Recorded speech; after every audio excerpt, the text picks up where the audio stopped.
दयामीर भाषा डैम की तामीर से 16,500 मुलाजमतें पैदा होंगी। मंसूबे से 4,500 मेगावाट सस्ती बिजली पैदा होगी। कौमी वाटर सिक्योरिटी स्ट्रैटेजी और डैम्स की तामीर के हवाले से इजलास में वज़ीर आज़म को ब्रीफिंग। इमरान खान की डैम की तामीराती सरगर्मियाँ शुरू करने की हिदायत। कहा, पानी के ज़खायर को महफूज बनाना मौजूदा हुकूमत की अव्वलीन तरजीह है। मुआवने खुसूसी इत्तलात आसिम सलीम बाजवा का ट्वीट कहते हैं, दयामीर भाषा डैम की तामीर का ऐलान तारीखी खबर है।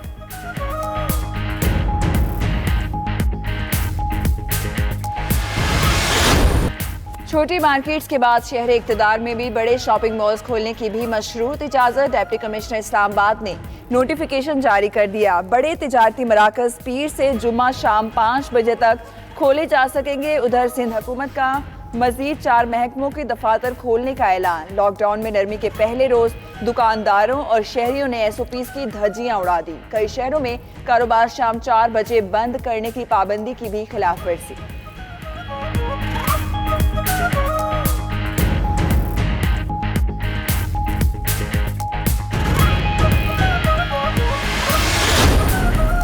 इमरान खान से उस्मान डार की मुलाकात। कोरोना रिलीफ टाइगर फोर्स की मुताल्लिक बातचीत। वज़ीर आज़म से मुआशी टीम के अरकान ने भी मुलाकात की। आइंदा माली साल के बजट पर ब्रीफिंग दी।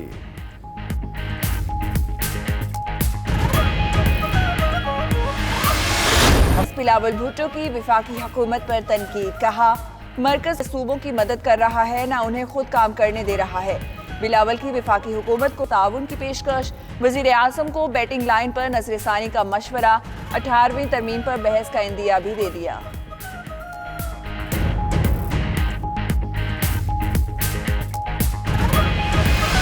एहतिजाज लाड़काना, सक्कर, बेनजीराबाद, सेवन शरीफ, कराची, यहाँ पे एहतिजाज हो रहा था कि हमें राशन दो, जो आपने राशन का ऐलान किया था स्पीकर साहब। 550 करोड़ आपको सेहत का मिला था 8 साल में। क्या वजह है कि वहां पे अस्पतालों में एम्बुलेंस नहीं, स्ट्रेचर नहीं, वेंटिलेटर नहीं, दवाई नहीं, वहां पे कोई भी सहूलत आपके पास क्यों मुयस्सर नहीं? ये पैसा कहां पे खर्च हुआ? कौमी असम्बली में मुराद सईद फिर अपोजिशन पर खूब गरजे बरसे। बोले, 30 साल हुकूमत करने वाले अपने लिए अस्पताल भी नहीं बना सके। इमरान खान ने तारीख का सबसे बड़ा रिलीफ पैकेज दिया। सिंध हुकूमत ने राशन किसको दिया? 5.5 खरब रुपए कहां खर्च किए? वहां एम्बुलेंस और दवा तक तो मुयस्सर नहीं। अपोजिशन अरकान मुराद सईद की तकरीर से पहले ही ऐवान से चले गए।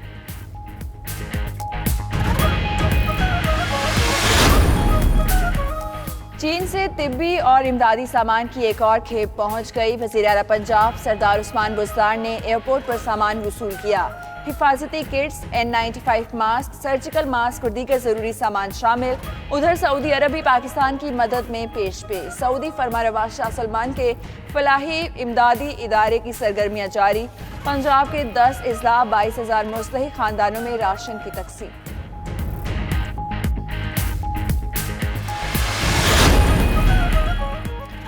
बैरून मुल्क फंसे पाकिस्तानियों की वापसी का सिलसिला जारी। अमरीका से 150 तलबा खुसूसी चार्टर्ड परवाज के जरिए लाहौर रवाना। तलबा एक्सचेंज प्रोग्राम के तहत अमरीका में जेर तालीम थे। पाकिस्तानी सफीर असर मजीद ने डल्स एयरपोर्ट वाशिंगटन पर तलबा को अलविदा कहा। तालिब इल्मों की महफूज वतन वापसी के इंतजामात पर अमरीकी हुकूमत से इजहार तशक्कुर।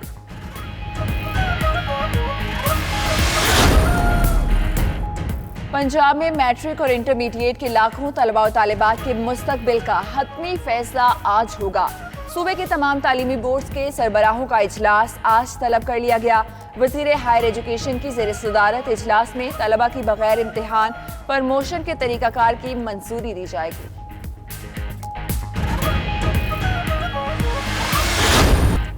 2018 के आम इंतखाबात में RTS की नाकामी। इलेक्शन कमीशन का तकरीबन 2 साल बाद तहकीकात कराने का फैसला। चेयरमैन नादरा की इलेक्शन कमीशन को रिजल्ट ट्रांसमिशन सिस्टम पर ब्रीफिंग।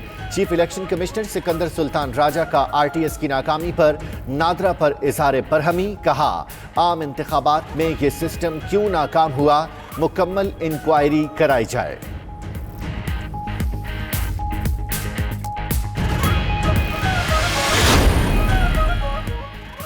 मुल्क के मुख्तलिफ इलाकों में तेज हवाओं के साथ बारिश, गर्मी की शिद्दत कम हो गई। पेशावर, मुल्तान, गुजरात, हफ्साबाद, मंडी बहाउद्दीन, कोटली, मीरपुर और दीगर शहरों में बादल खूब बरसे।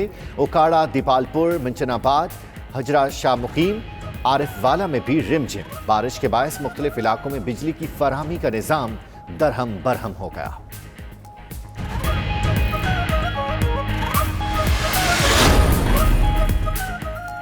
और फिल्मी दुनिया के बड़े मेले कॉन फेस्टिवल का इनेकाद मनसूख कर दिया गया। शेड्यूल के मुताबिक फेस्टिवल आज से 23 मई तक होना था। मुंतजिमीन का कहना है कॉन फेस्टिवल का इनेकाद जून या जुलाई में करने के साथ साथ दूसरे ऑप्शन भी जेर गौर हैं।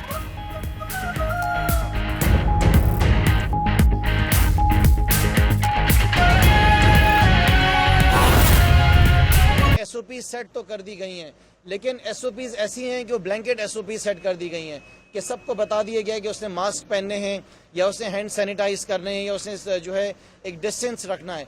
लेकिन उसके साथ साथ मैं समझता हूं कि जिस तरह सारी इंडस्ट्रीज खुली हैं, मार्केट्स खुली हैं, दुकानें खुली हैं, अलग अलग कारोबारी मामला शुरू हुए हैं, तो एसओपीज जो हैं वो उनके हिसाब से ही होनी चाहिए। जैसे कि प्लास्टिक इंडस्ट्री है तो प्लास्टिक इंडस्ट्री के हिसाब से एसओपीज होनी चाहिए। अगर कंस्ट्रक्शन इंडस्ट्री को खोला गया है तो वो एसओपीज जो है वो कंस्ट्रक्शन इंडस्ट्री के हिसाब से होनी चाहिए। ऐसा नहीं हो सकता कि अगर कोई रेस्टोरेंट है उसकी एसओपीज और उसके साथ साथ अगर कंस्ट्रक्शन इंडस्ट्रीज हैं उनकी जो एसओपीज हैं वो एक जैसी वो सेपरेट होनी चाहिए। तो ये एक सिंध गवर्नमेंट से हमारी रिक्वेस्ट है कि इसको ज़रूर देखें। ये शायद एक बहुत बड़ा मेजर एक इम्पॉर्टेंट पॉइंट था जो उनकी तरफ से मिस हो गया है। दूसरा जो इशू बहुत बड़ा है जिसको हम पहले भी हमने हाईलाइट किया, लेकिन ज़ाहिर है कि जोर हमारा लॉकडाउन पे था, तो आज से हमने एक नया मिशन उठाया है पाकिस्तान तहरीक इंसाफ ने, और वो हमारा मिशन ये है कि सूबे सिंध के जो हॉस्पिटल्स हैं वो हमने पाकिस्तान पीपल्स पार्टी की हुकूमत से ठीक करवाने। जिस तरीके से हमारे हॉस्पिटल्स की बर्बादी हुई है, जिस तरीके से इस 12 साल में पाकिस्तान पीपल्स पार्टी ने ऐसा महसूस होता है कि पर्पसली अपने सारे हॉस्पिटल्स को तबाह किया है, उनका चाहे वो इंफ्रास्ट्रक्चर हो, चाहे वहाँ पे मेडिसिन की अवेलेबिलिटी हो, चाहे उसके निज़ाम को बेहतर करने की बात हो, वो तकरीबन पूरे सूबे सिंध के जितने हॉस्पिटल्स हैं उनका बुरा हाल है। शायद गिने चुने जो गवर्नमेंट के हॉस्पिटल्स होंगे 1 या 2, वो पूरे सूबे सिंध के अंदर जो है वो आपको ठीक नज़र आएंगे। तो लिहाजा पाकिस्तान तहरीक इंसाफ ने ये आज से फैसला किया है कि जब तक सूबे सिंध के हॉस्पिटल्स ठीक नहीं हो जाएंगे, हमारी इसी तरीके से ये प्रेस कॉन्फ्रेंसेस चलती रहेंगी, हम इनके हॉस्पिटल में छापे मारते रहेंगे, हम आवाम को दिखाते रहेंगे कि सूबे सिंध के अंदर पाकिस्तान पीपल्स पार्टी ने हॉस्पिटल्स को किस तरह तबाह किया है। हाँ, अगर कुछ हॉस्पिटल्स हैं जिनका अगर आप बोलें तो मैं नाम भी ले लेता हूँ, जैसे कि ओजा हो गया, जैसे कि इंडस हॉस्पिटल हो गया, डाउ हो गया, कुछ हॉस्पिटल्स ऐसे घंबट हो गया, कुछ हॉस्पिटल्स ऐसे हैं जिनको कंटिन्यूस बेसिस पे अरबों रुपए देते जा रहे हैं, अरबों रुपए देते जा रहे हैं, अरबों रुपए देते जा रहे हैं। आज से कुछ दिन पहले एक हॉस्पिटल और है जिसको 400 करोड़ रुपए दिए गए हैं और अंदाजन अभी तक कोई 2.5 अरब रुपए कोविड के नाम पर खर्च हो चुका है। मेरा ये सवाल है कि जिन हॉस्पिटल्स को जो 4 से 5 आपके पसंदीदा हॉस्पिटल्स हैं जिनको आपने खरबों रुपए दे दिए हैं, उनसे आवाम को फ़ायदा क्या हुआ है? 4 से 5 लोग हैं जो कि कमेटी के मेंबर हैं जिनके ज़रिए 2.5 अरब रुपए खर्च कर चुके हैं, लेकिन आवाम के पास इसका कोई हिसाब किताब नहीं है। जैसे कि हम अगर एग्जाम्पल ले लें इंडस हॉस्पिटल की, तो मेरे ख्याल से एक बहुत बड़ी रकम जो है इंडस हॉस्पिटल को कोविड के सिलसिले में पिछले दिनों दी गई हैं, लेकिन अगर आप देखें तो हमें मालूम चला है कि वहाँ पे शायद मेरे ख्याल से खाली 15 जो हैं वो वेंटिलेटर्स हैं और ये 18 से 20 जो हैं वो खाली बेड्स हैं, जो कि 5 बेड्स हैं सॉरी, जो कि जिसमें आपके कोरोना के पेशेंट्स हैं। तो हम ये जानना चाहते हैं कि आपने आज तक 12 साल में अपनी तैयारी करी क्या? इन 5 हॉस्पिटल्स को आप पैसा देते गए, आप एनजीओस को पैसा देते गए, आपने अपने जो गवर्नमेंट के हॉस्पिटल्स थे आपने उनको ठीक करने की कोशिश बिल्कुल भी नहीं करी। हालांकि हमने ये देखा कि वो तबाही की तरफ जाते गए। हम आज सबसे पहले आपसे ये डिमांड ये कर रहे हैं, देखें तो हमें मालूम चला है कि वहाँ पे शायद मेरे ख्याल से खाली 15 जो हैं वो वेंटिलेटर्स हैं और ये 18 से 20 जो हैं वो खाली बेड्स हैं, जो कि 5 बेड्स हैं सॉरी, जो कि जिसमें आपके कोरोना के पेशेंट्स हैं।